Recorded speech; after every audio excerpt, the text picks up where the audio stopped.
Hey guys, in this topic I'll be explaining nested loops. A nested loop is just a loop inside of another loop. Here's an example. So I'll create an outer loop that will count, to 3. Let I equal 1. Continue this as long as I is less than or equal to 3. Increment I by 1. During each iteration, I will display the value of I. Console.log I. This counts up to 3. What if I would like to repeat this entire for loop so many times? Well, I could put a for loop inside of a for loop.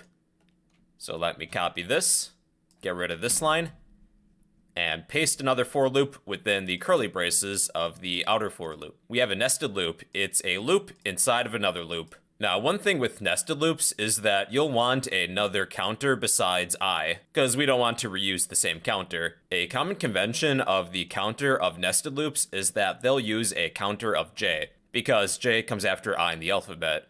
So let's replace I with j, and do so with our console.log statement.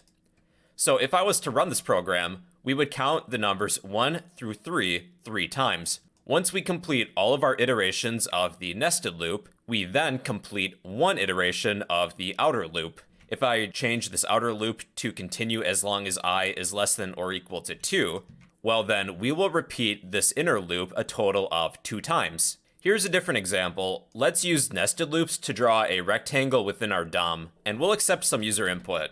The outer loop will be in charge of the rows, the inner loop will be in charge of the columns. We'll declare 2 variables. Let rows equal window dot prompt enter number of rows. Then let columns equal number of columns. The outer for loop I will continue as long as I is less than or equal to rows, and the inner for loop will continue as long as j is less than or equal to columns. We'll need an HTML element to work with, so within your HTML file, let's create a label. Label, close it, and I will give this an ID of my rectangle. Make sure to save. Then heading back to our JavaScript file, let's change the inner HTML of our label. I will select our label, document.getElementById, my rectangle. I will set the inner HTML. Before we draw a rectangle, let's print some of these numbers.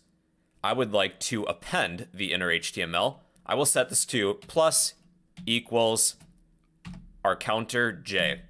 The inner for loop will print 1 row. Then to go down to the next row, we can add a break line.